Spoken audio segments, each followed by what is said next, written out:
Hey there, kids. It's me, Oni the Unicorn. And I'm here to tell you that f***ing your dreams ain't cheap.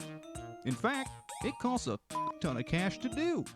So that's why me and the Ohno radio show need your help. Just go to the website displayed below and hit us up with some cash, yo. $1, $5, $1 million if you have it to spare. Any amount is appreciated. Well, I gotta go because these dreams ain't gonna fuck themselves. See ya!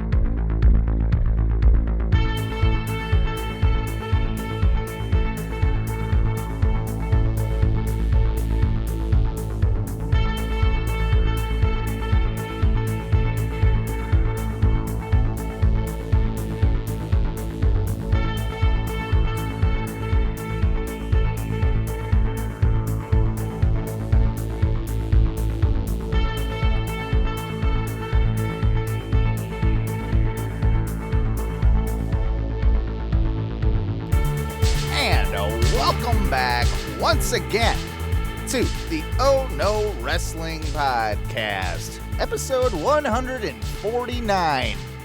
Almost made it to 150, boys. Ain't that something? So, yeah, my name is Owen. I am your Sharp Break Kid and your predictions champion. Along with me tonight is my good friend Duncan, the king of Bong Style. How you doing, buddy? Salute. I am doing great. Good. Sushi. Wonderful. And the one and only, the modern day Mataraja himself, Matthew, all the way from lovely Massachusetts this evening.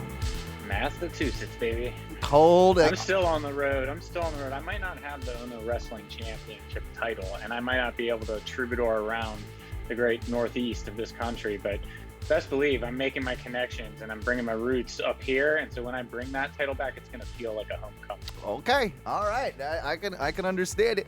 I was thinking about this today, and I was thinking about how there's one good thing about NXT 2.0. And the one good thing about NXT 2.0. What is the one good thing? What is it? Yeah. Is that we do less predictions because they don't do takeovers anymore. Okay, you got us. Yeah, we won't have to until WrestleMania. Yeah, I mean, yep. Are they are they doing I think they've said that they're doing a takeover. Okay. So the takeover brand in and of itself then might not be 100% dead, or it's going to be it's a takeover 2.0. Yeah. Right. It's a premium live event. Yeah. NXT. Yeah. Premium Live 2.0. Yeah. Could be. It is weird now that they, it's been forever, of course, since they've had any sort of takeover, any, premium live event for NXT, and they've got this Vengeance Day thing coming up that I guess stereotypically, they did it. I want to say, right, they did a takeover Vengeance Day at one point that was a pay-per-view. So, all of those, they've obviously shifted now towards kind of there's similarities even with what AEW do with the Beach Bash thing and their dynamites, but they're special occasion dynamites. And I guess with NXT 2.0, those shows that were once takeovers have kind of been just, repurposed as these weekly television shows, which at the stage that they're at right now, it's honestly the right choice because they couldn't put on a pay-per-view quality, a card or an event really with what they've got going on right now. So it does, in my mind, it almost makes more sense. It does make more sense. The last takeover that they did was the one where Braun Breaker won the title. So okay. Well, and I think if they're doing really trying to build it, they can't just go back to doing it as heavily as they were because they're going to get heavily criticized online, and it's not the same if they're not targeting the same audience, and that audience doesn't need them all the time like that. It's going to be a little more special, maybe try and build their brand, like if they do Right. it kind of, interspersed or something. So Yeah. Well, enough NXT 2.0 talk, because quite frankly, That's all we can handle. that's all I can handle, and it's all about as much of knowledge I have on the product currently, really, because I don't watch NXT 2.0. And hi, Jack. Jack the Yeah, right. Jack the He Ono had a Wrestling couple of Doggy is joining. You want to talk about NXT 2.0, buddy? Is he a big fan? Is he a big fan of NXT 2.0? Are you a big fan of NXT as he tries to eat the 2.0? microphone. Yeah, right. Please don't eat the microphone. He's a Grayson Waller It's the guy, I can Velcro tell. at the bottom. I think really, NXT, dude. I am so bummed because I loved NXT. You were, I think, out of the two of us, I can't speak for Matthew, but out of the two of us, you were definitely more into black and gold NXT than I was, especially at its I peak. was bleeding black and gold there Yeah. for a hot fucking minute. Mm-hmm. And now it's just like I want to, and I just can't. No, that's kind of, someone posted in the Yeah. group tonight, actually, in our Facebook group, facebook.com/group/Ohno Wrestling. But yeah, he posted in there something about, I guess it's I guess they got the Dusty Cup going on again, right? And the grizzled young vets, I think, they've gotten to like the finals before, and they never seem to be able to win been it. to the finals twice. I think that's correct. And like they're on track, they're looking really good. A lot of people are saying, that this might be the year for them or whatnot. Sure. And it's possible, sure, but yeah, like someone posted in there, and they referred to grizzled young vets as, GYV, and Jordan Meeks, who's a fan of the group, the show, all that stuff. He posted, he's like, I forgot what the guy said, but Jordan was like, yeah, so I have zero clue what any of that meant. Like I'm like, and I can't blame him. I felt kind of the same. Like I could put two and two together just because of grizzled young vets and knowing NXT's going on right now as we speak. So NXT, MSK, GYV. Yeah. But yeah, I mean, I'm not gonna say like I'll never watch NXT 2.0 again. I think eventually like they'll get to a point where there'll be something interesting enough for me to bother, but this is not appointment viewing or even like No. it's not even really recap worthy for me. Like I have no connection with anyone. Do you know how I've been connecting with NXT lately? It's through like 15 to 30-second Instagram clips. I could see It's that. literally it. Yeah. It's probably all you need for the week, Like I mean, there's the girl who is always in the pajamas and always sleepy. There's Sleepy Girl. There's Sleepy Girl. Indy Hartwell's still there. Yeah, she's worth watching. Of course, Dexter Loomis. Yeah, Dexter Loomis. You got Toxic Attraction. Ciampa's still there. I mean, it is Ciampa. Yeah, Darby's wife's still there. And then Braun Breaker, and I've heard of this Grayson Waller, and I've heard of some of the other dudes. I'm sorry, you mean Grayson Waller? Grayson Waller. Oh, it's Grayson Waller, isn't it? Crikey, governor. Isn't it? You know what? Isn't it? I'm going to say something I mix controversial all the here. accents together. They all are shit. You know what a Bogan is? I do know what a Bogan is. A What's a Bogan? Bogan? It's A like Bogan is an Australian hillbilly. yeah. It's not. It's their redneck. A Bogan is a redneck Australian. Yeah. That accent that they have might be the worst accent on planet Earth. Like the fucking Bogan, dude. Bogan, man. South If you've Africans' never- accents bothers me a little bit too. I just find my brain melts because it's like three different things melded into one, and it sounds weird. But like it's because of that Dutch influence, probably. But Yeah, like, but if you've never interacted with a Bogan in the wild, oh no, I have it not is had the something pleasure. special. Yeah. It is it is just the most backwoods fucking, like, first of all, Australian English is its own subtext. Yeah, Like, it is very fun to figure out what the fuck these people are talking about. agreed. But the Bogan Australian, because it's just even weirder, and it's all about meth. You know, it is. like most things, really. Yeah, but like it's all about meth and getting sauced up, and you know. Yeah, they're Like, an interesting bunch. All the stereotypical I Australian don't want accents to that we approach think one of. in the wild. No, you I don't don't. want to go bagging some No. boggans in the wild. No, No. stay No, you away. don't. Like, Stay away. Stay away. If you've ever seen Wolf Creek, that's just all I'm gonna say. But That dude's bogan as fuck. but Well, did you guys notice that we had a lot more to say about Bogans than we did about fucking NXT and their roster? that's accurate. We got much more excited about it. I was gonna say I at least have experience with bogans. Yeah, exactly. Outside of a 15-second Instagram, clip. Correct. So, Exactly. Correct. right. Well, they're batshit, so let's talk about someone else that's absolutely batshit and a very controversial. Well, I don't think controversial decision in the end. And a thing that kind of happened sort of like within 24 hours. Let's talk about the crazy backwoods thinking of one Brian Kendrick. I believe you mean the Brian. The Kendrick. Brian Kendrick. Yeah. We've always Fucking Christ. So yeah, we've always sort of known he was a little nutty. Like if you've ever seen a shoot interview with him, there's plenty of stuff of him. Like I think he has that flat Earth thing. He's got like lizard people ideas, like Hollow Earth. yeah. He is. The Nazis live on the moon. I'm sure every one of us in high school, like when you're a sophomore in high school, you go through that phase of like weird conspiracy theories and like you just like you find it Or interesting. like or after you, 9/11 and you watched Loose Change for Yeah. the first time, Yeah. and we all are just like, what?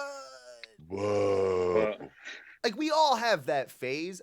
I don't know how Brian Kendrick is. I want to say I know he's older than me. He's probably 39 or something like that, but he never grew out of some of those opinions, obviously. And then he sort of melded into like obvious. Spanky's 42. He's 42. Wow. That's older than I yeah, it is older than I thought he would be, but yeah, so obviously a clip surfaced. And it was something that was, I'm surprised it's not been, going around in wrestling circles more. I'm like, we don't need to play it. That's for sure. Oh, no. I'm not playing it. And simply because obviously he had some pretty goddamn heinous remarks to be made about the Holocaust and then even weirder shit than that. That's not, it honestly isn't. It's not worth repeating. All I'll say is I'll hint that it was something to do with nurses and after the Haiti earthquake and Illuminati government-y types crazy shit. So I think the Holocaust one is obviously the most damning of anything that he said. But of course, he was announced on Tuesday night last week that he was making an appearance, I think on just a one-off with AEW against Jon Moxley the following night, and that changed pretty damn quick once that real fucking fast, clip real quick. surfaced.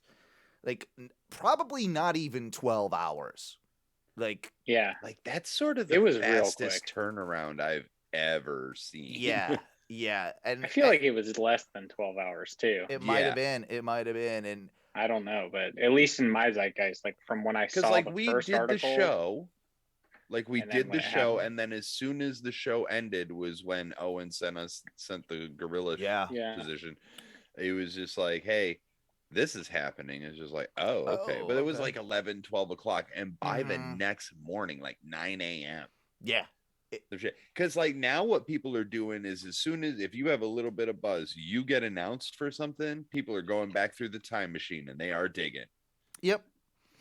I'm not gonna get overly like political with it. I think Tony did, of course, make the right decision, and I'm glad that Brian Kendrick, like his apology seemed pretty genuine, and it doesn't excuse things that were said.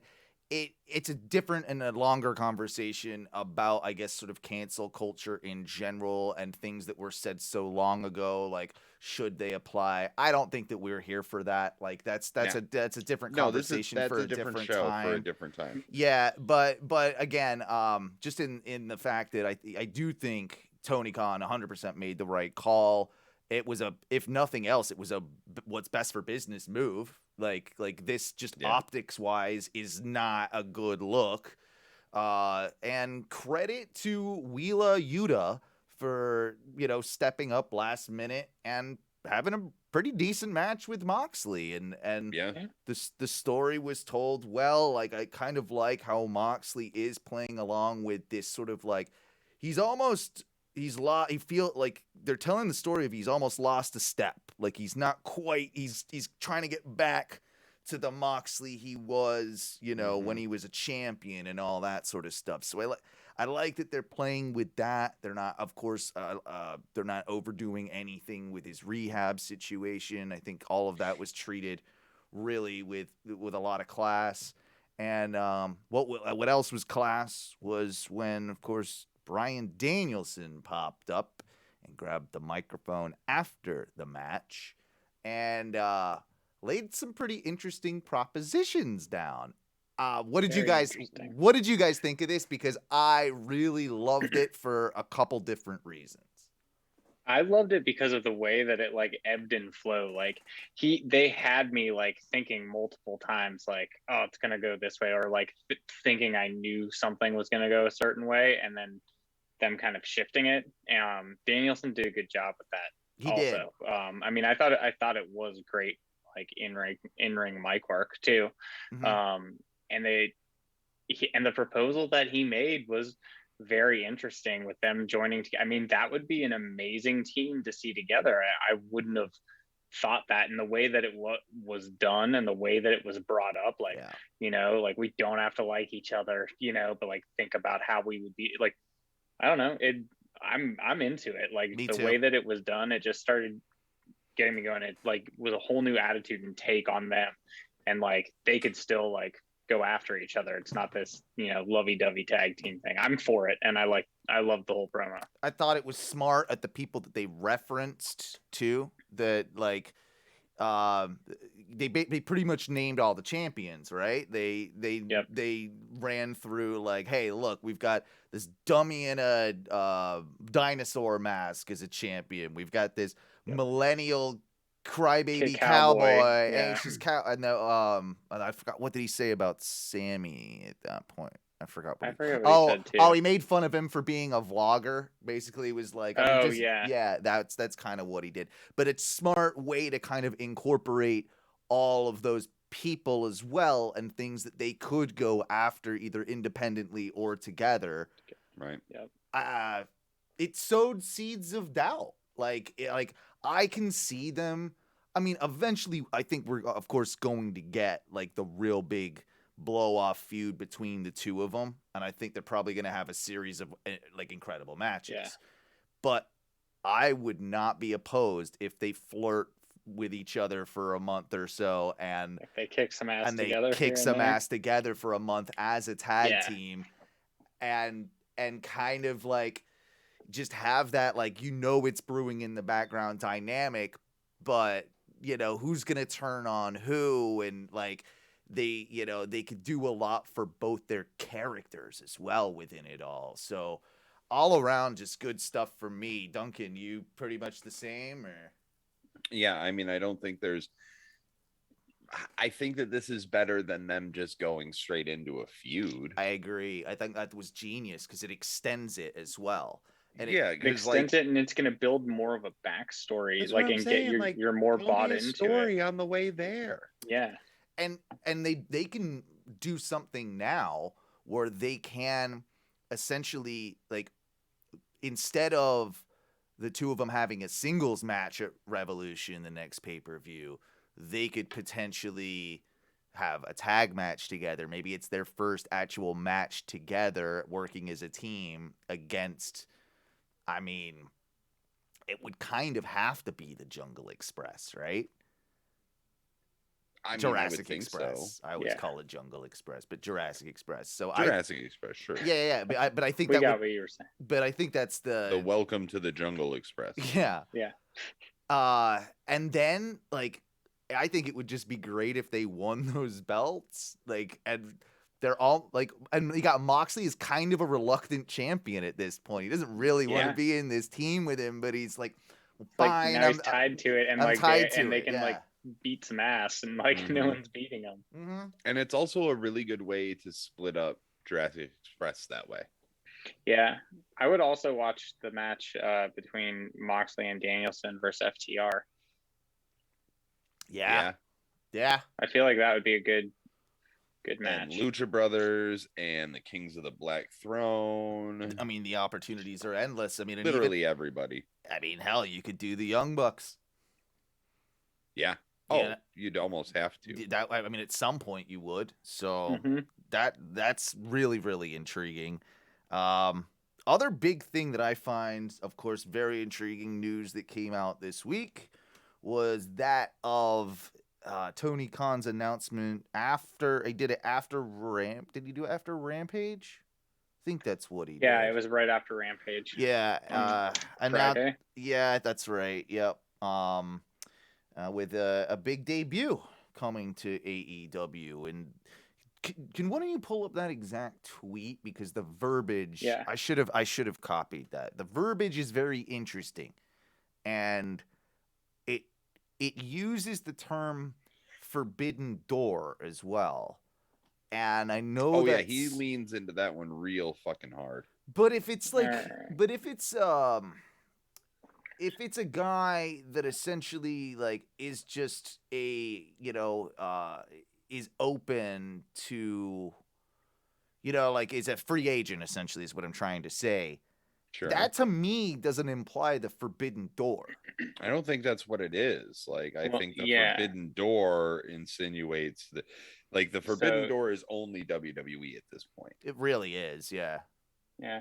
So, so I'll read this, but did you guys see I read an article or two, the stuff that Mickey James, like the things they could say and couldn't say during the Royal Rumble? They couldn't say the word Impact, right? Like they couldn't announce it. They couldn't say knockouts. They couldn't say Impact Wrestling. They just had to say Impact. Yeah, and then they couldn't say knockouts. But they had both of those things on her lower third when she came out. Correct. So the announcers couldn't say it, but it was there. But it was there. So that's weird. I don't know, like interesting. Yeah. Yeah. So anyway, with the forbidden door situation, right? Yeah, exactly. So Tony Khan said the big announcement for Wednesday's Dynamite that we referenced on AEW Rampage, a free agent debut. So a free agent debut. And the person walking through the forbidden door are one and the same. They're walking in the door. So they're walking through the forbidden door, but they're also a free agent. Yes. Okay. They're walking in the door, signing a contract, and then slamming the door shut Wednesday on Dynamite. Everybody has gone. I want to theorize, of course, a little bit about this, because I think the logical thing we would all agree, or what is maybe the most likely, is a lot of people, of course, said Keith Lee.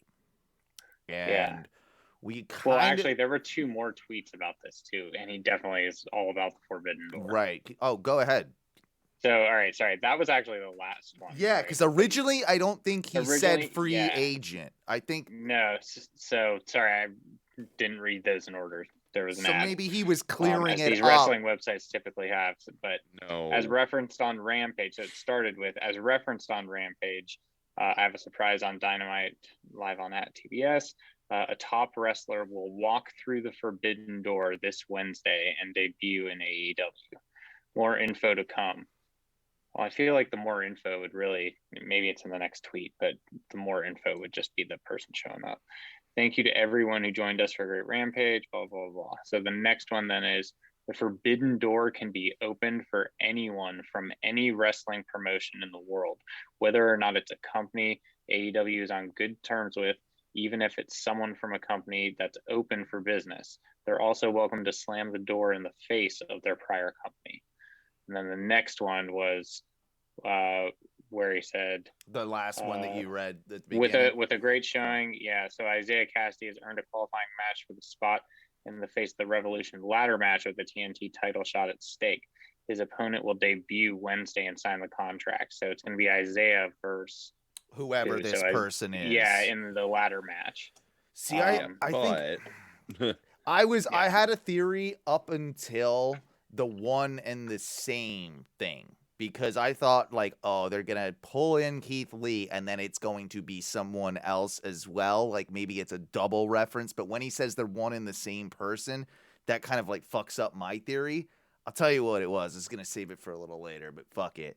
Like I said about the Keith Lee thing, and I still think that's probably the likely choice. But I thought we might get William Regal in AEW.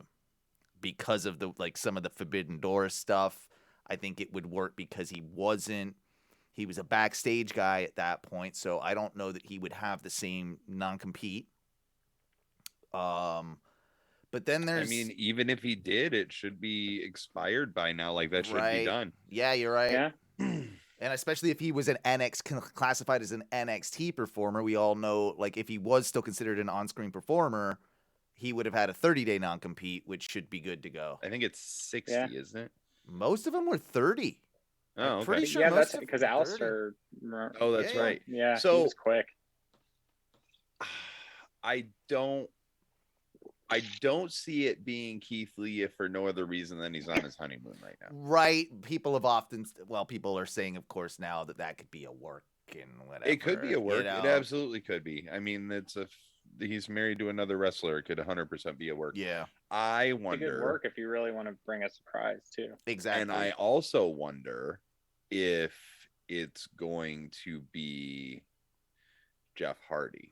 That was definitely on my list. And I know his non-compete isn't up, but until the beginning of March. But hear me out here. I think there might be a loophole with something with Jeff Hardy. What if there was something to do with a drug test and they thought he had failed a drug test, and it might be like a different situation because he didn't, and like it might have been like they breached their contract, so let me out of mine type situation. Might be a slightly different. I don't know enough about wrestling contracts to make any real decision on this, but that's what I was thinking. Is he's not the standard with the releases, right? Like the way he has departed that company is much different. Was very, very strange in all comparison. Exactly. So that's why I think it could be. I think even if it's not now, I think it will happen eventually. Who do you think is, like, I mean, people have thrown around, Bray Wyatt, Wyndham Rotunda. I mean, Regal did just put new shirts up on Pro Wrestling TV. That was another piece of little sleuth evidence that I saw as well that, like, kind of applies to it. What if it's Joe? I love if it was Joe. That would be awesome. I think Joe would be, out of all the ones we've named, I think I want Joe the most because Keith Lee's gonna get there eventually, right? Like, and I think Jeff Hardy's gonna get there eventually. Joe is the most in doubt of all those people for me, and mainly maybe because of like just his nagging injury issues and all that sort of stuff. But if he can have one more run and end it on his sort of terms and all that, AEW is the place that he does that. And can you imagine Danielson and Joe? Yeah, I can. Yeah. And Punk and Joe again, like all of these fucking high level matches that he's had before, like revisit them now 10, 15, however many years later, now that like everybody's gotten so much better. Mm-hmm. As out of all the ones we've mentioned, like, take your own opinion out of it aside, if you're looking at it from a business perspective, who is the smartest, like, needle mover, we'll call it, right, out of those ones we've mentioned? I think it might be Joe. It's Jeff Hardy. Really, it's Jeff Hardy. I know, because he's the one I want the least on out of those four people. Although, I mean, in all honesty, Bray Wyatt would also be like, that's a coup there. And that, I don't know. I said this from the beginning. I think we all agreed that we're skeptical of anything Bray in AEW. Like, I don't know if he fits there. I don't know if it works as well. Like, It would have to be a complete another reinvention. We also have to think, like, what is that, like, I mean, the Forbidden Door, like, that part of it, it's like people have come over from WWE. Right. People have, it's like, they're, like, after their compete and stuff was done. So it's not, like, different. There's something to it, and, like, just, like, the way that he stayed on that. And a lot of people have, like, I've seen said that the original term with the Forbidden Door for them was New Japan. And if that's The Rock. Oh, John Cena, everybody. Yeah. Okay. Yeah. Triple H. Okay. Yes, people Reddit back on the McMahon family. Reddit has a whole theory about how it's Triple H, and then it ties into Shane, and then they're both gonna come in together, and they're a tag team. Don't want to see that at all. Don't want to see any part of that. I don't want to see any part of it.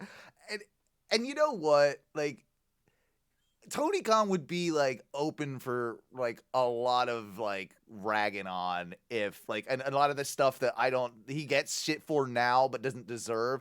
Like, these are the things, like, if he were to bring in Shane and Trips, I would kind of be like, come on, man. Like, this is exactly what you said you weren't going to do. Like, come on, man.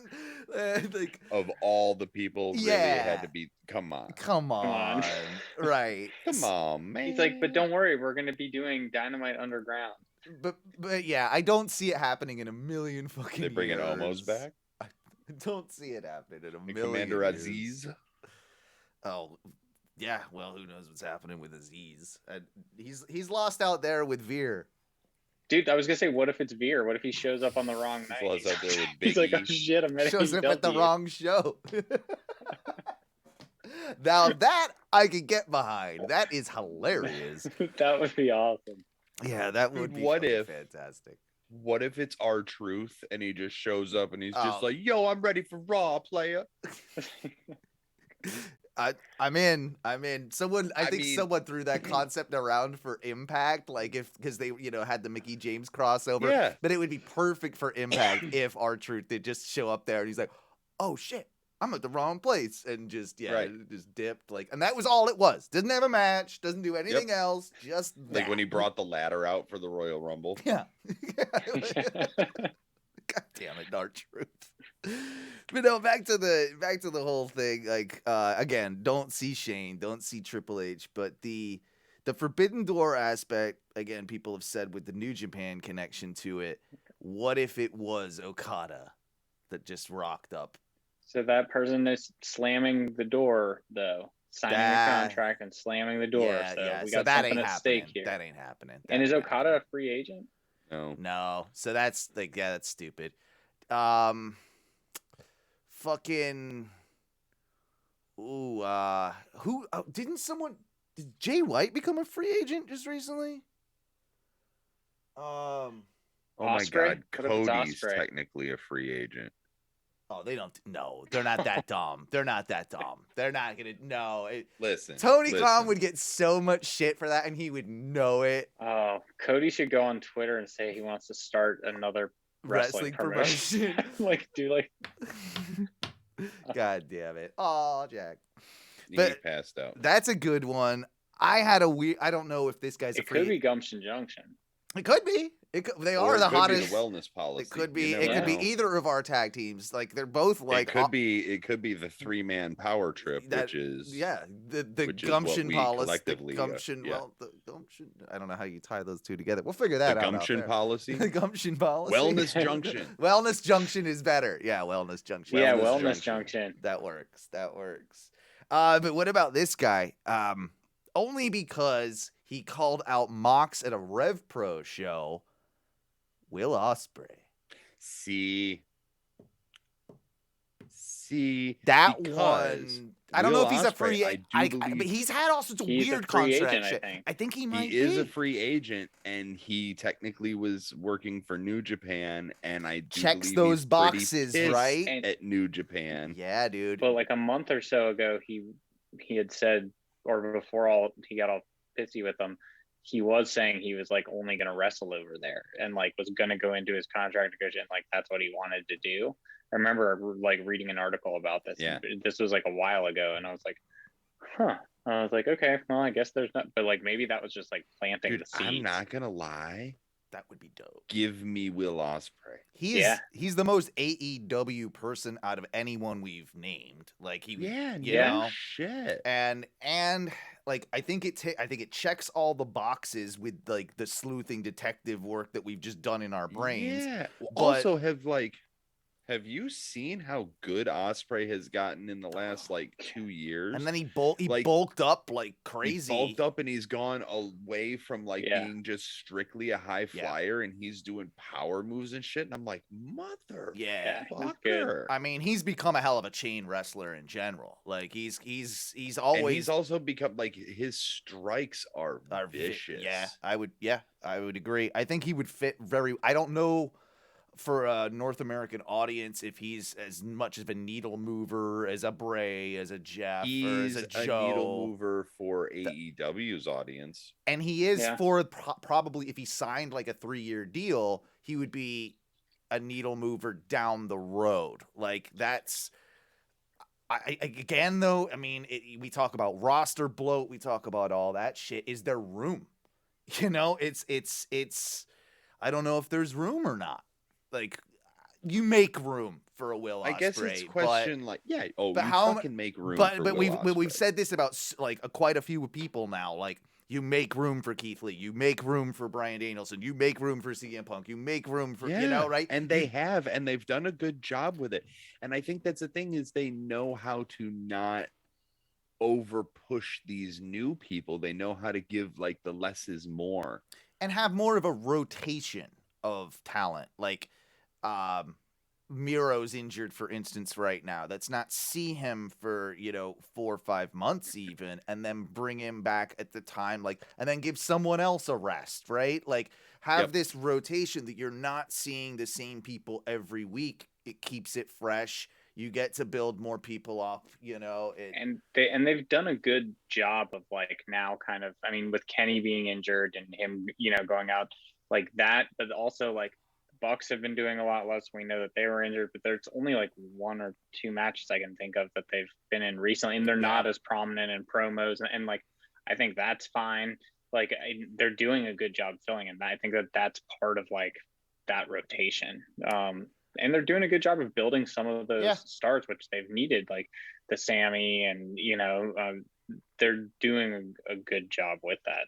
So I would agree with that. Sense. I like it. Sammy needed that huge match with Cody. He did, but it sort of put him back on the right track. I don't like that he's rocking around with 2 TNT titles.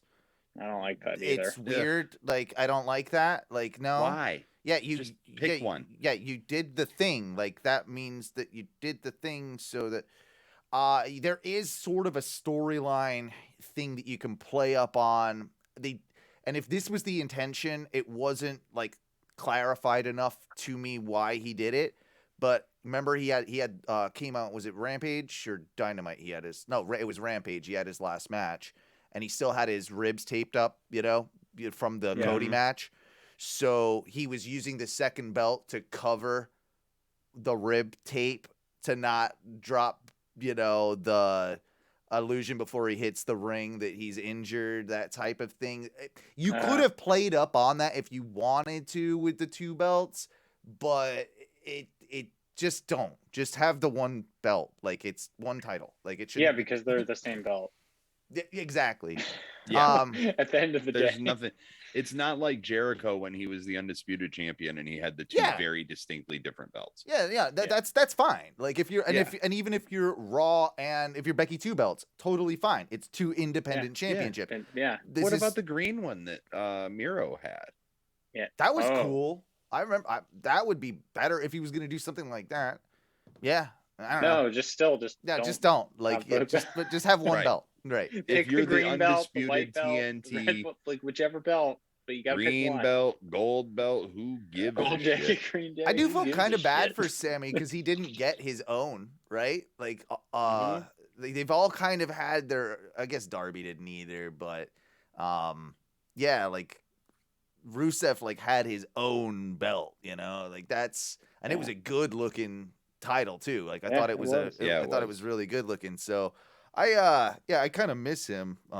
Did I say Rusev? I meant Miro. I don't know if I said Rusev. Yeah. I think I did, but whatever. What did you guys think of Adam Cole's, just while we're like Adam Cole's promo too? Because it seems like we've really there was a lot of criticism about his direction coming out of the Orange Cassidy match, and I think that they took care of that in a very, very quick, under 3-minute match. I want to say with Evil Ohno and subsequent promo. That was a fucking homicide. Yeah. But it was good because he had like a new fire, right? And he had a new like real aggressive style to him, and a real just like, no, I'm here to fucking win.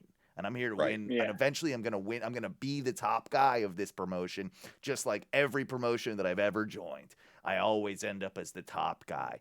And was this, of course, I think it is, but yeah, indirectly sowing the seeds for Hangman Page at Revolution after Page, likely, of course, beats Lance Archer tomorrow.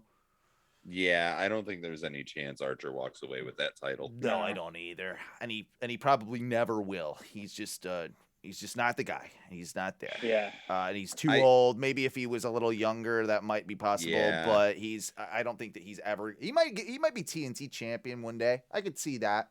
But even that to me is kind of a long shot. And I don't think that they run that one back. Damn, 44, huh? Yeah, he's up there.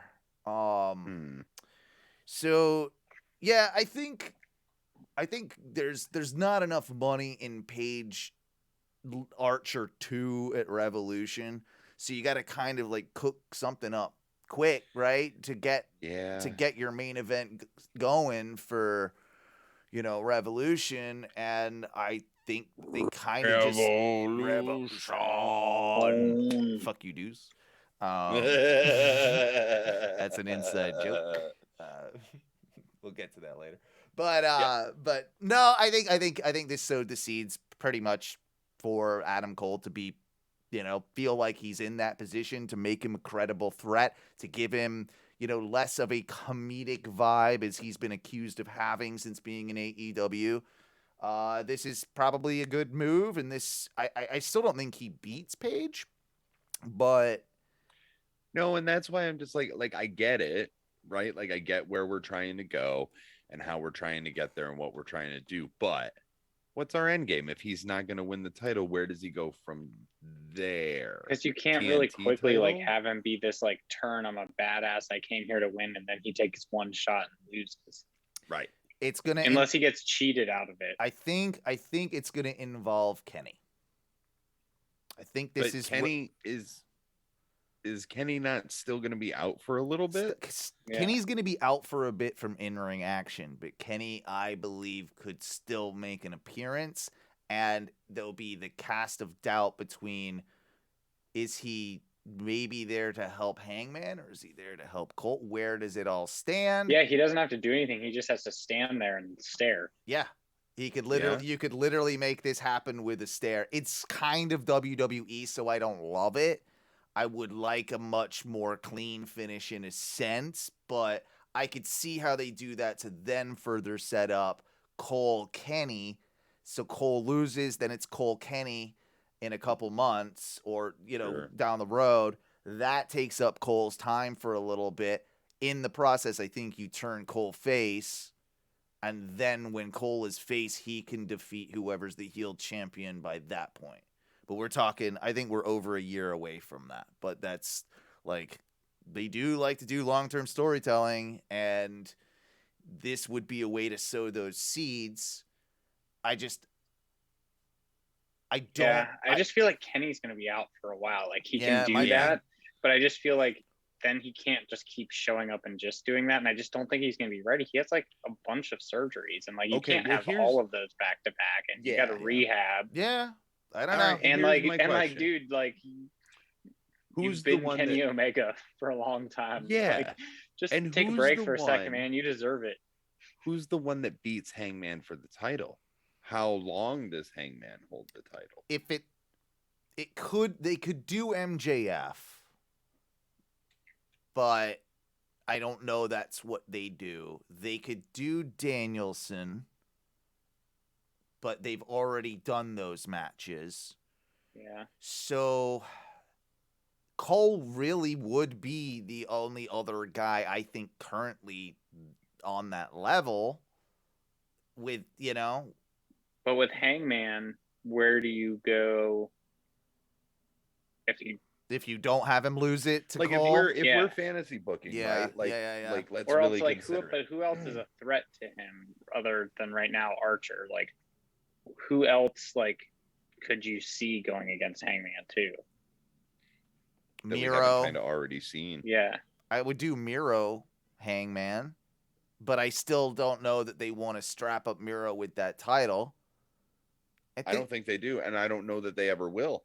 I don't know that they ever will either. I think he might always be upper mid card guy. Yeah. Like, I don't know. Who could show up to take on Hangman? Because you're going to go up against Isaiah Cassidy. You're going to have just signed.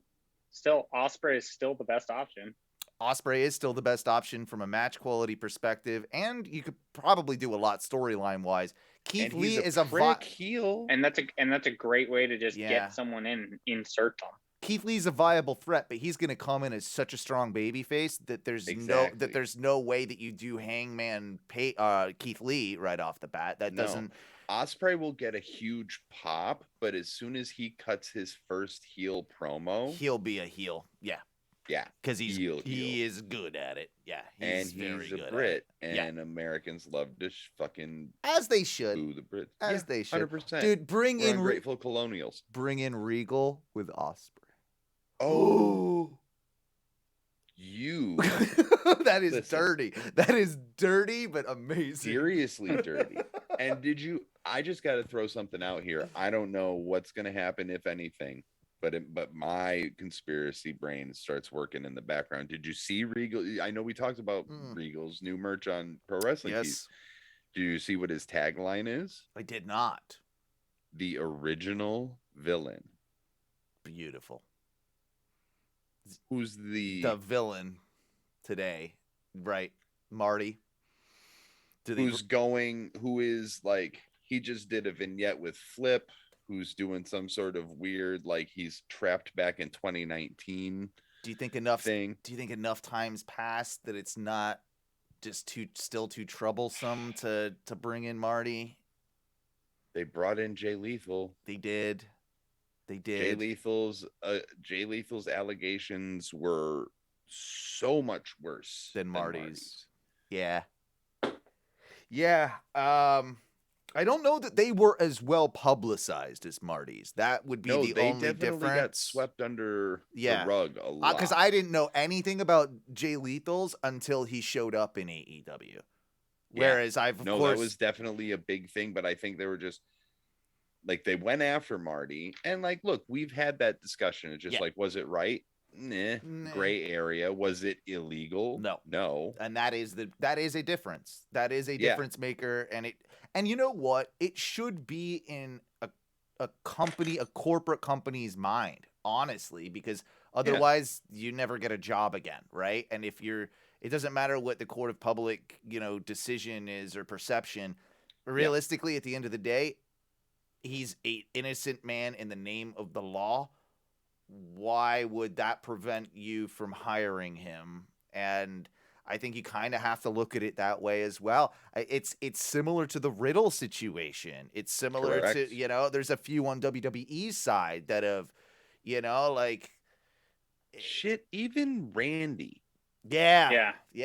Definitely Randy. Maybe that's definitely Randy. That's where they get along. Let's not forget, Stone Cold got arrested for beating his wife. Mm-hmm. Yeah. Exactly. We just want AEW to be a better, more moral company, I think, than that, and expect a little bit better. But they have definitely made exceptions. And Darby's got some pretty heinous allegations against him as well. Like, he sure fucking does. So it's interesting what they turned a blind eye to, what they don't. They can obviously, and what the crowd is turning a blind eye to. Yeah, I agree. don't think it's them like turning it. Like they made the decision like to keep going or not with that person, right? Correct. Like Correct. Same with like Sammy. the company did make the the company did make the decision. It's just then they then have to leave it to the fans, right? The fans could turn on it and say no.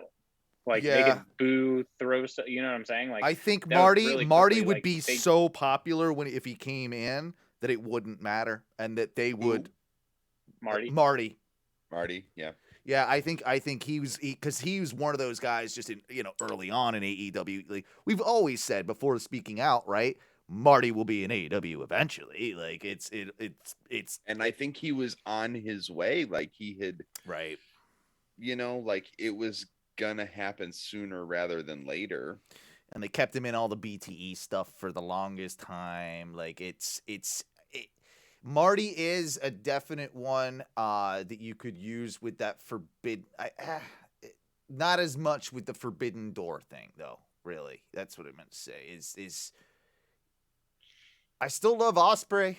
I think okay. Like, look, originally my top pick was Joe, but now we collectively have psyched me into wanting to will Osprey. Osprey into What if it's Shinsuke? That's good. That would be dope as fuck. It won't be because he's too happy. It won't be. That would be a major Forbidden Door. Fucking like he just like comes out brings with the guitar. title over. I'd pop for all of that. And he's like, "Oh, I'm actually gonna wrestle now. Like I might actually be used. Yeah. I might be on TV. Somebody might actually take me fucking seriously." Yeah, exactly. I don't have to wear this stupid fucking crown and cape anymore. Oh my god. He probably loves that though. It's Shin. Like Shin's he probably surfs in the crown. He does. Yeah. Switching gears to a little bit of WWE stuff because we kind of I do have one thing from AEW that I did want to get. Is that okay? 100%. We didn't talk about MJF Punk. No, we actually didn't. I can't believe that. You know what I thought it was? It was like, honestly, I thought thought it was that match was so long. I thought it was the last show. You know, we just never talked about it. Gotcha. That was I loved it because it was kind of a big deal. I loved it. I really thought they were going home the first time, like with like him passing out. They got me good. I was upset. I was like, that match did not live up. I was like getting actively upset. It's like, God damn, I was like, what the fuck was that? And when it internet, turned, I was like, hear the keyboards. I was like, oh my god, yes, up. this is gonna be awesome.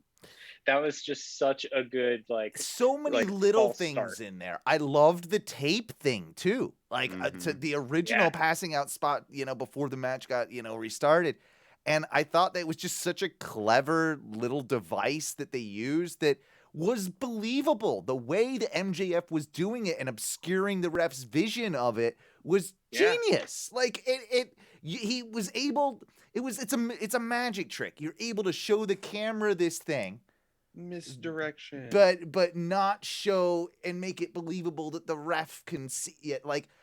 All of that to me, I just think that's that weird magic that these guys have that we'll never quite understand because we're not wrestlers, right? Like they're not on that level, but the dark arts they call them, right? Like it's the real carny shit, Yeah. And I loved every minute of it. Like MJF is I mean I know no one's going to disagree with this. It's not a hot take. He's the best heel in wrestling, and he is so goddamn good at what he's doing. Wearing it's unbelievable. White Sox pinstripes. Yep. Yeah. In Chicago, in Cubs neighborhood, which was a throwback to Punk too, right? It was a throwback to Punk wearing Yankee pinstripes in Boston during his match with Cena. Yeah. All the little layers of this, and just still a very technically well-worked match. Made Punk look not as gassed as he always looks to me. Right. So that was probably his best match back. Probably his best match. Yeah. Yeah. He did. There were a couple. I was like, God, you are at the beginning. I was like, you're gassed, dude. Again. But But Dude, he gets gassed by... yelling, "It's clobbering time." Yeah. But what was it, like 45 minutes? It was something like that. It was about 45 minutes or something dumb. Yeah, by the end of it, it was 45 minutes. No, it was great. Yeah. It was a and long, I also long match.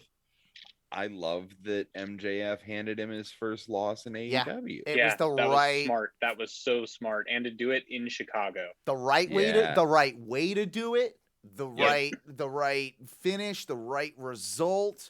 We still have the tensions with Wardlow. I thought the whole involvement with him was brilliant. Like, it's all getting there. And I mean, do they run that back at Revolution? Do they make it a 3-way with Wardlow? Revolution. Ooh, I don't know. I don't know. I feel like they're gonna do themselves a disservice if they do another match. What I think would be smarter. That match was too good. Before you have Punk MJF 2, you have MJF Wardlow. Yeah, it's probably what you need to do. So there's not that sort of distraction, and that he doesn't have that in his back pocket. And to your point with that as well, I feel like this is the perfect time for Punk to go away for just a few weeks to kind of, because he's been kind of getting. I mean, we've all said, right, like cutting the same sort of. Hi town, my smile is so big. I feel like I've been living in Groundhog's Day. Right. Yeah. It's so now is the time, handed his first loss, to maybe not pop up this week on Dynamite, to maybe not pop up on Rampage. At least give it a week or two, at least, without CM Punk. I think we're gonna get one, and I think that's when MJF is going to do the, like, I'm better than you, and you, like, I beat you in your hometown, like, in front you, like, you know that he's got to get that MJF, and I think it's like going to be more powerful if he says it to his face. Oh no, I agree. Let's unfortunately switch gears a little bit here. Let's talk about the most interesting. Dan hasn't.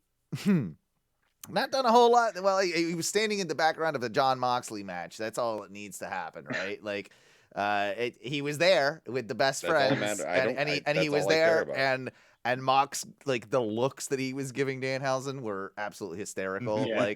like that's like. I just want to see him at one point, like, roll out of the back of Sue's van. Oh, it'll happen. yeah. Like, just like the back hatch opening up with Danhausen, like.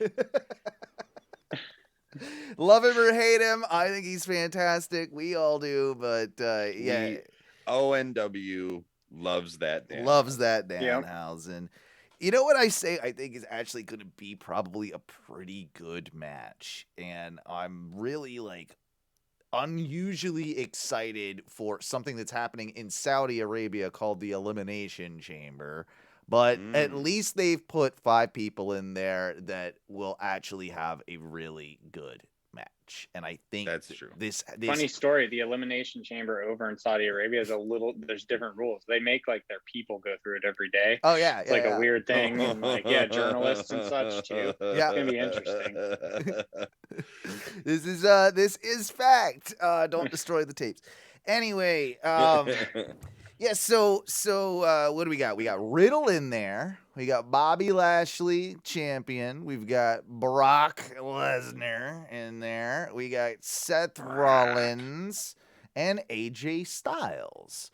So that right there, those names in a match, already you kind of got me, right? Like that is just the names in that match. Now, will they do it justice? It is a chamber match. Who knows? And it is a Saudi show, so who knows if they take it seriously at all. But I'm kind of thinking this is all set up for Brock to win. It's going to be really funny just to see Brock inside of, like, that tube. Yeah. Let's be real. He's just going to just choose when to come. He's going to smash through it. Like, he's going to smash. That's what I'm saying. Yeah. He's going to Hulk smash for sure. It's going to be fun. It's awesome. Yeah, that's happening.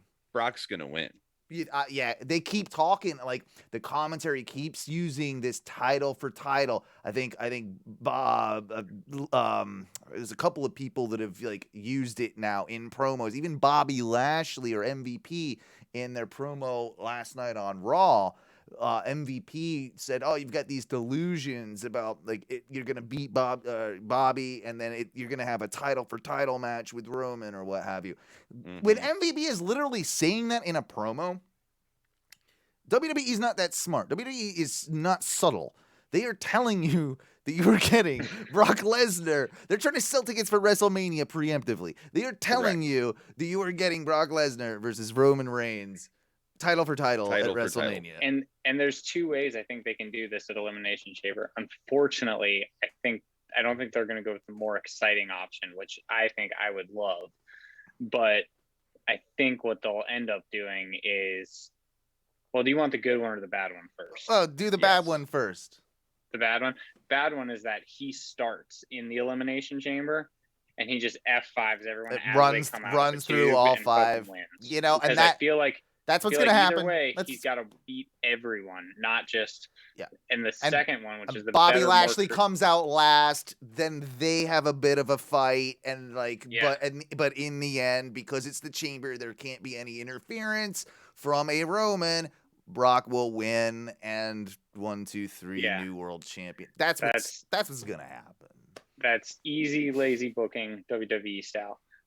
Better would be have him stew inside this tube, man, the entire thing, and have some amazing action, and have everyone's in there, and he's the last one to get out, and he breaks through because he can't wait any longer, right as the countdown clock is happening, right? And then he goes through and he fucking hits everyone F5s and fucking then pins someone, I don't know, but he runs through all of them at once, as opposed to just sitting there like a shark waiting. I love the idea of Brock Lesnar like a teenage boy just dying to jack off, right? Like he's just like he's just so excited to he's just there. He's like so eager and ready to go that he's gonna be so red from being in that chamber. Like Brock Lobster's gonna come out and so I think that you want to fuck with everybody.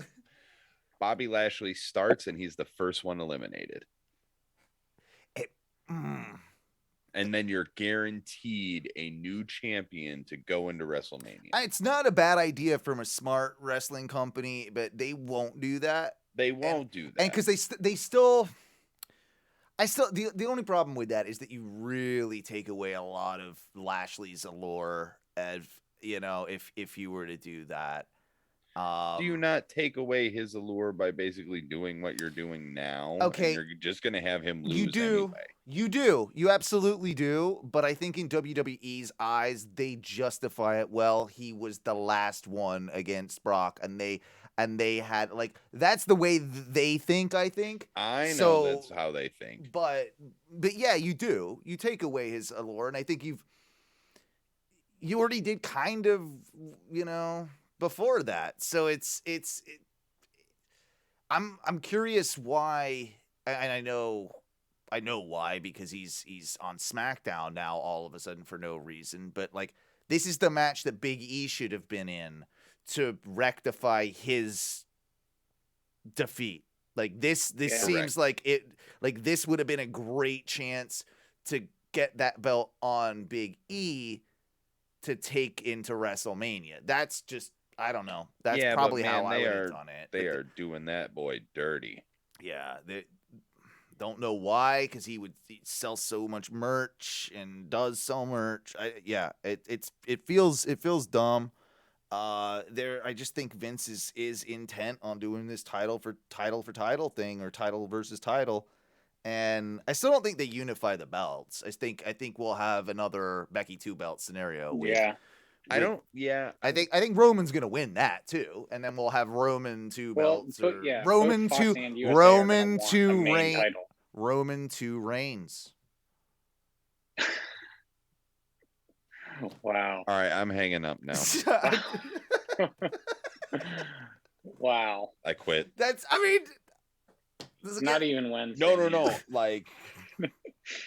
The fact that that's the worst thing I've ever heard in my goddamn life means that that's exactly what's gonna fucking happen. Yeah, that's exactly what's gonna fucking happen. I'm so glad I canceled. Because my sense of humor, it's a hashtag my sense of humor does line up with their writing, so it's definitely gonna be there. Oh, we know they're listening. Okay, I'll tell you something that'll make you feel a little better, though, Duncan. What's that? Goldberg and Roman is happening. was that your surprise? Nailed it. He's taking off his headphones. Duncan's gone. Duncan's out. Gone. He is out. Do we Duncan, could I reel you back in with a Legends night? This is all because we cheered him in Denver, Matthew. It was your fault. Your fault. Yeah, you guys were there that night he came back, right? Like we were so hyped because we were also really high. Yeah, I'm just hoping this is the last. He barked at me once. He did like a like that. Yeah. And I was walking out of a tattoo shop next to his gym, and he was walking in, and I was holding the door for him, and I was like, "Okay, oh my God, it's Bill Goldberg!" I was like a fucking teenager in high school. I fucking loved wrestling, right? And he was in his prime. And I was like, oh my God, it's Bill Goldberg, and he looked at me. He's like, "Thanks." And then he goes, "Oh," okay, did a little step to me. That's almost like, thanks, Mr. Goldberg. Thank you. Yeah, not gonna ask for an autograph. Didn't really want one. I didn't flinch. Of course not. Well, you're tough as nails. Fuck that guy. But I flinched like a bitch. Yeah, let's just hope this is the last one, right? They said this was the last one on his contract. So can we we're crossing fingers, right? This is the last. This got to be it, dude. Leave him over there. What? He likes it. That's a sacrificial offering. You can have. Listen, he seems to like it a lot over there. Go back there, and you just got to leave Goldberg. Yeah. I say we cut our losses. Let it happen. In the worst timeline, Goldberg will beat Roman for the title. No. Lesnar will win the Elimination Chamber for the title. And then we have Goldberg versus Lesnar, title for title at Wrestle fucking Mania. So now I'm done. When that see? Now I'm done.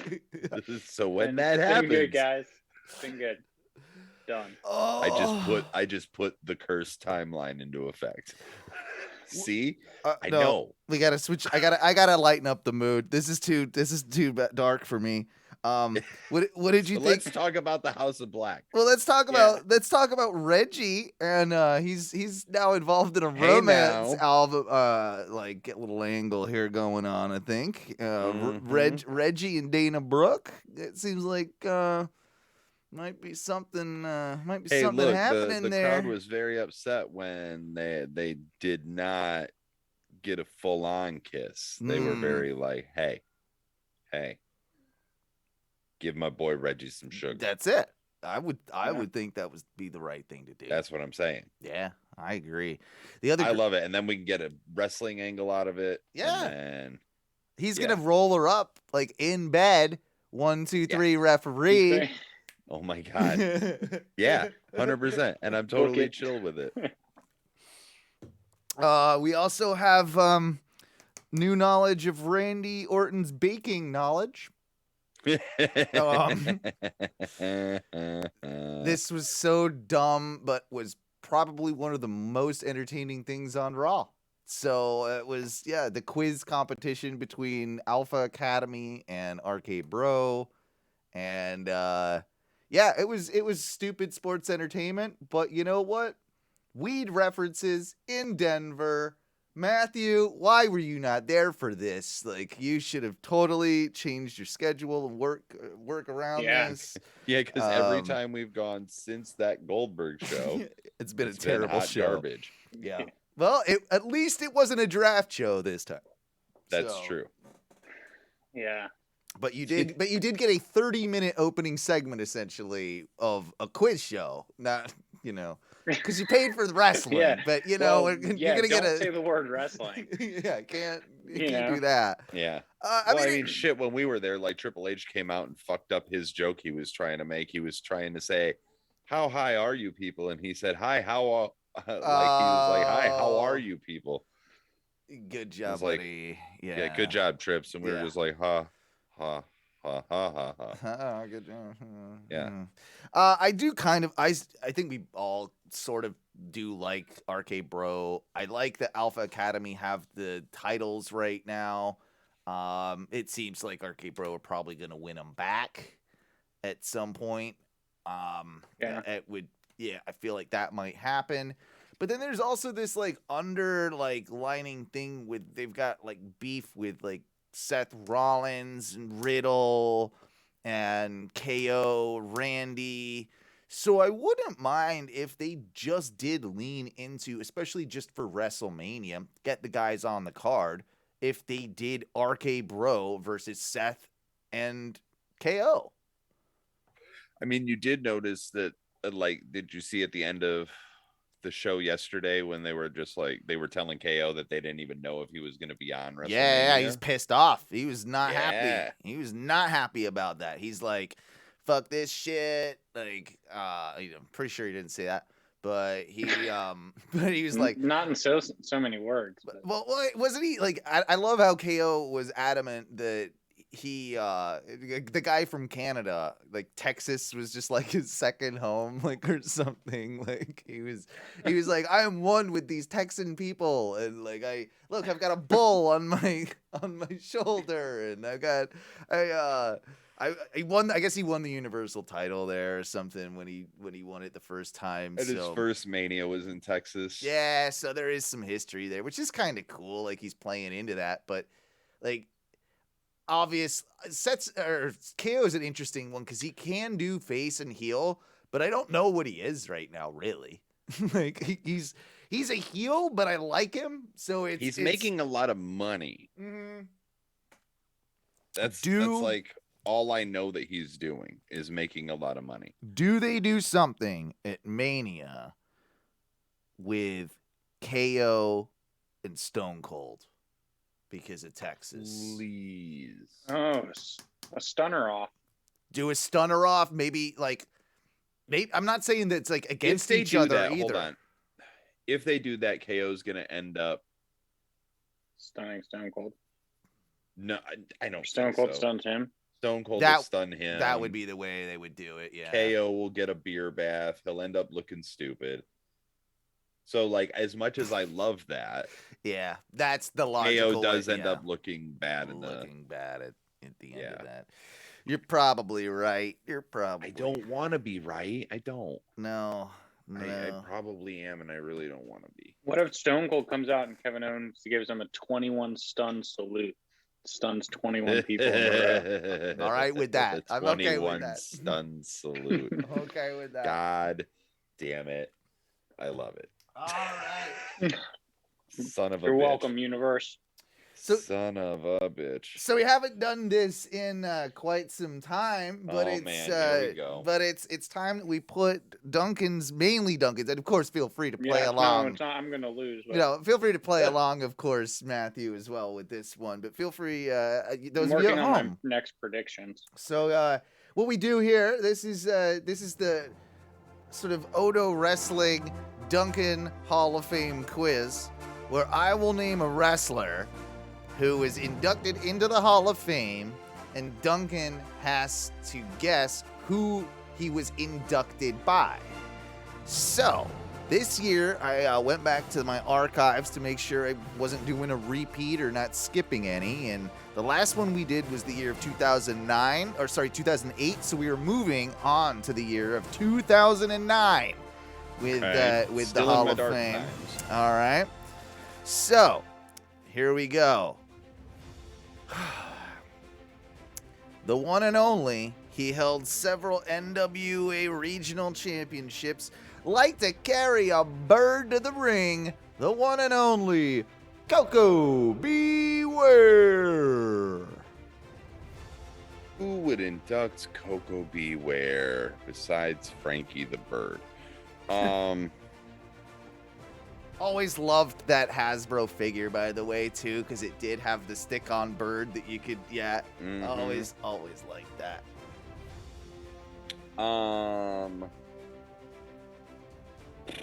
Hacksaw Jim Duggan. Very good guess. Really in the ballpark. Matthew, do you want to give it a shot? I just came to watch. Oh, okay. You got a front row seat. You've got a front row seat for raisins Duggan's like watching brain a game show. frying. Yeah, I'm not gonna win that. All right. One more. You want to take one more, Duncan? There's new rules to this. This is just bragging rights. It's just to see how well I know. the weed memory works. It's just to see how good the weed memory works. Like, I mean, especially for some shit that I didn't even watch. Yeah, right. Let's see. So if Hacksaw Jim Duggan is in the ballpark, fucking not Jake the Snake, because he was doing drugs. 2009. Yeah.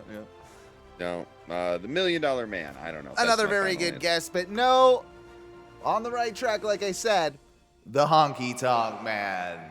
Oh fuck, Honky Tonk Man. Yeah. I mean, I think maybe that's why I didn't know, because I hate him. Fair enough. Now we'll move on to WWE ring announcer since 1977 and first employee hired by the WWE in 1975, created with inventing the term WrestleMania and also giving Ricky Steamboat his Dragon Rick name, the one and only Howard Finkel. Ooh. Howard Finkel.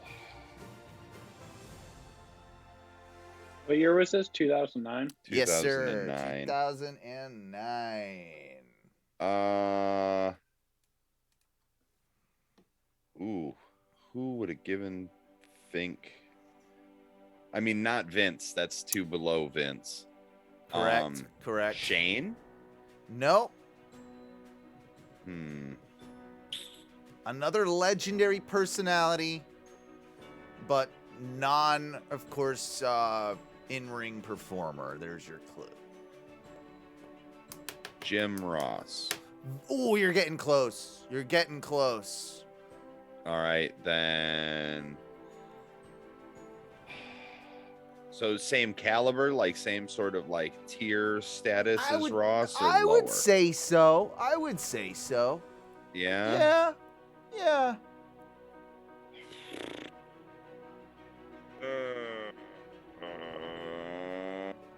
Like how Matthew's just eating nuts over here. I know. All right, so I'm going.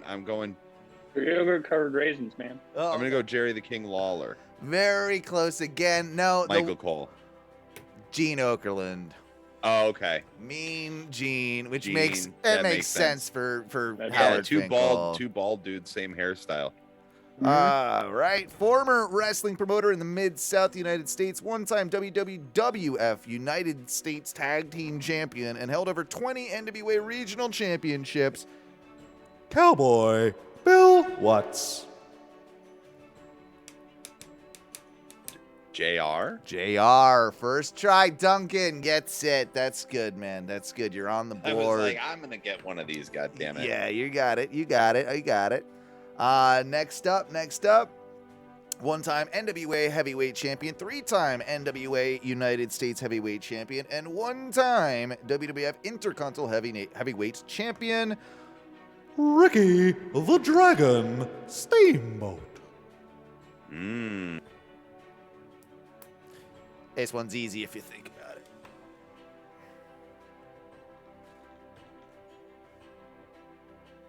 Legendary matches. Flair? 100% Ric Flair, yeah. It seems like you think of Flair, and then I think of Macho Man. Yep, those are the two. Those are the two. Those would have been my two guesses. Yep. Yeah, 100%. And what year did Macho Man pass? 2010 or 2011. Yeah. Okay. Yeah. Because I was working at the factory with Owen. Yep, I remember us talking about it. Yeah. I remember us talking about it for sure. And then finally, the last one for 2011. 2011. Yeah, no, it's cool. Finally, the last one for this year. Stone Cold Steve Austin. Ooh. Vince? Nailed it, buddy. I was going to say that had to be Vince. There's like, who else No could one that else. be? Yeah, not bad though, dude. You saved that shit at the end. You got 3 3 out of 5. 3 out of 5. I'll take it. That's I'll take not a 50. bad. That's not bad, man. That's pretty damn good. Better than I could have Plus, done. I'll take it. Well, no, 3 out of 5. That's like a C. 3 out of 5 It's ain't like a bad. B minus or something. C plus. Not at all.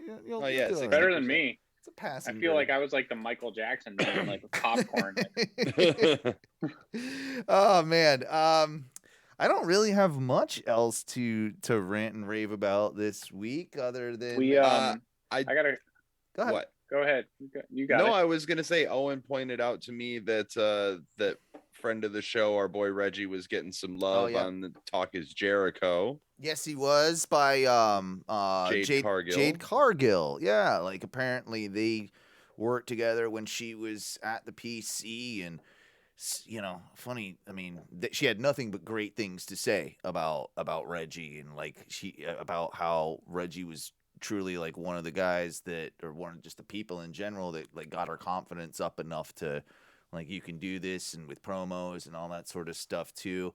I think that she related to him a lot because she was not only like a fitness model, but a basketball player, and was a wrestling fan, but somebody definitely coming in as an athlete from the outside, Right. which of course Reggie was as well. So I thought that was kind of interesting, and I don't know if you heard about her her experiences with WWE and why she chose the company of AEW to work with, but they were pretty horrendous. Yeah, it's definitely worth a listen. Yeah, essentially, like, long and short of it is they were asking what she would do, because she's a mother, and they were asking what she would do and when she was on the road. And her husband is a former like Major League Baseball player, has tons of money. He's retired, I want to say. She makes a good amount from her, like, previously she was like independently wealthy from her fitness modeling and all the stuff that she was doing. So she was like, well, I'm going to plan on getting a nanny and going on tour and like all this type of stuff. But the words, she won't say who it was that actually said this, but it was more or less like, no, we're your family now. Like, Which is like such an awful, creepy thing to fucking say too. Yeah. Like, it feels really weird, and there was obviously no respect, you know, for her.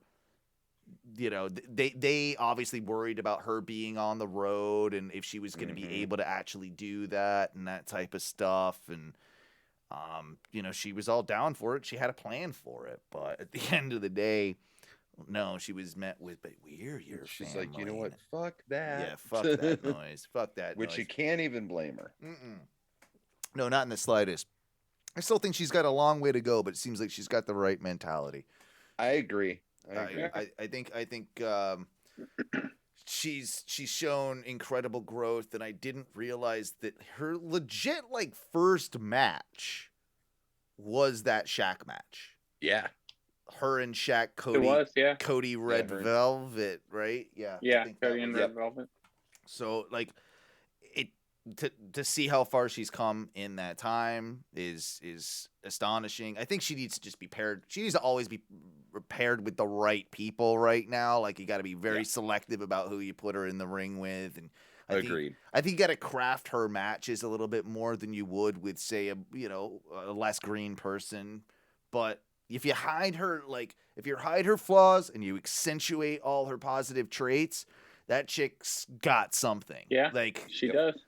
She's You definitely got the Paul got Heyman something. route, right? Like, Yeah. accentuate the positives. Like, it's like, well, Yep. you just have like the tiniest bit of rough around the edges. Like, you see, but you see like there's like a finished work there, and like it's being worked on. It's being molded into, and like you're watching the sculpture as it's being sculpted. Like, it's and I think it's like her figuring out, or like everyone on creative and such there, like figuring out what's working and what's not. Yeah. But it's also her like taking that in and then doing it with and the character, right? And applying Is it like that's what makes it, you know? But I think that like she's really working on it. And we've been seeing, like you said, like from that first match with Shaq to now, she's definitely come a long way. I thought it was interesting too that the original plan for her was to debut as a babyface, and I don't know that will, like, she's gonna be a babyface soon. Eventually, I think she's gonna be a babyface at some point soon, this year for sure. But debuting her as a babyface would not have worked. It just wouldn't have been. I think that would have fell flat. I think want her to come in and like crush skulls. Very flat. Yeah. Speaking of that, did you see, and not this any like major, but like Ronda Rousey's promo, and like she's supposed to be a baby face, and like she did seem like she was like just it. I don't know if it was just like awkwardness, and she was like trying to like be fierce, and it came off as bitchy, and that's what it was. But like, apparently, did you hear she got notes backstage because like the crowd wasn't into it, and then they were like, "Yeah, like you can't be bitter at the fans and like hold that." She's like, you know what? Fuck the fans. That's the thing about Rousey though too. I think I was talking with my brother like not too long ago about it when she came back after the Rumble, and you know, he's like, yeah, I think she's good, and like I'm kind of excited to see her back, but it's so hard to get behind her because she doesn't look like she wants. She doesn't look like she cares. She doesn't look like she wants to be there. It's the same shit we said about Lesnar few years ago. Now, like whether it's true or not, Brock has me convinced he's actually enjoying what he's doing, and like. And it's entertaining, and that's why we like a little bit of Lesnar now. I will say this, but before I say it, has Brock done any movies? I don't think so. No, Ronda Rousey has, so we know she's bad at acting. Yeah. Well, no, she is very bad at acting too. Super bad at acting. Yeah, like, oh my God, bad at acting. Yeah. She's not. That's definitely not her strong suit. So. I will also say, like, and maybe it was just the Rumble because I haven't, pardon me, because I haven't gone back and rewatched all her matches since she came back. Unbelievable, sir. Yeah. So please excuse that, you know. How dare you? How dare you? But like thinking back to the Rumble, I'm like, I mean, you did your one move. Other than that, you weren't wrestling. You're like shadow boxing in the corner. Yeah, you know, she's like, Like, and I wouldn't want to get, I wouldn't want to get hit by him, but like, but it's also like, I get it, but like, maybe it was just because it was the Rumble, so I have to be like less critical of it because she didn't have room to move around and things. You know what I'm saying? There are more people in the ring, like, and it was so quick. So they need more room. The Rumble's hardly a match, is it? I mean, that's not where you go for technical wrestling. AJ Styles was, for as long as he was in it, I thought back to that and I was like, and he had a couple of good spots, but the rest of the time he's just like hanging off the rope like Spider-Man. That's all anybody does in the Rumble. Like that's the main. Like it's the one day of the year. Like it shouldn't be like because it's the Royal Rumble. It should be like it's the one day of the year. It's the hardest time. It's like the Earth's gravity and the poles are reversing or something. So like you can't throw people over the rope. Like, you can really stand a broom directly. Like every other day of the year, it's fucking super easy. This one day, it's really hard. And I love AJ though too, because he will at least make that shit entertaining. Because he'll make it look good. He'll make it look good because he's over there doing crazy shit while the other guy's just basically like lying on the floor next to the post, like at least AJ's doing when something. When you watch those fucking them just lay around, you're like, what? Stop it. I want one more AJ run with one of the belts, like just something. I want one more AJ run before, because there's no way he's got that much longer doing at that level. He needs one run. He needs one more. Yeah, how do you get him there? I don't know. Money in the Bank? I mean, that would be fun. Elimination Chamber. You could do it with Elimination Chamber, but Money in the Bank would be fun after Mania. Yeah, because then so he could win Money in the Bank, and then somebody can take out dual champion Goldberg. Like hit him, I don't know. He could like have a match, get hit with a car. I don't know. We're gonna have the TNA guy. We're gonna have the TNA guy take out the WCW guy for the dual championship at I'm trying to think of Great Balls of Fire. Great Balls of Fire, exactly. Yeah, bring back that one. Bringing it back. Great Balls of Fire. I don't know, man. Like, I'm just trying to think of the dumbest fucking shit possible. And I'm trying to be positive. I've realized right now that my new mantra is, anytime I get stressed, I'm going to meditate. It's just going to bring it back. Are you just going to woo-saw like it's Bad Boys? Just going to woo-saw. Don't hinder the gender. Oh, yes. Don't hinder. I'm going to put that out into the universe. Hinder the gender. That's what we need. And like, he's going to take it. Gender. Hold on. Here's this. So, gender somehow like wins Elimination Chamber, right? Gets the title. Goes on. He's the one. Like, they make it a triple threat. Brock Lesnar, Roman Reigns. Jinder gets his way in there. Jinder beats both of them, puts his foot on them. He stacks them. He stacks them both. Right? Jinder breaks down every fucking forbidden door. He is the real belt. He's the real. Oh, then he rocks. He rocks up Universal Champion, and WWE Champion. Rocks up in AEW. Kenny gets all healed up. He's regenerated, and Kenny shows up, and we have Jinder Mahal versus Kenny Omega for all the belts and all of the wrestling. Book the Tokyo Dome. Book the Tokyo Dome for this one. This is right before the black hole sucks us in. Swallows us all. Yeah. What do you think? This is as we're hitting the event horizon. Yeah. Again, Tokyo Dome. There won't be a star rating for this one. Like, it's impossible to have. Meltzer's head literally explodes. It literally explodes. I mean, no, it's going to do something weird. We don't know. It's in the middle of a black hole. That's true. As soon as the pin happens. It could happen. Yeah, maybe this is Vince McMahon's whole big plan with Disney Plus. Maybe it's all involved in that too. I don't know why I really want to see Jinder Kenny Omega now. I mean, I would not watch it. But I would not watch it. Kenny can have a good wrestling match with a 6-year-old girl or whatever, or like 12-year-old. I know. So think about Jinder. So, it's possible. He's got to be at least 7. Yeah. 8-year-old girl. That being said, good place for us to end the show. Boys, it's been fun as always. I guess we'll be back. I think I can do next Tuesday. We'll talk about it off air. If not, we'll figure out a time for next week. Because won't we be making predictions for Chamber next week? Maybe? Is it? I can't remember when Chamber is. Probably. I'll look at it. If it's not, then it's the following.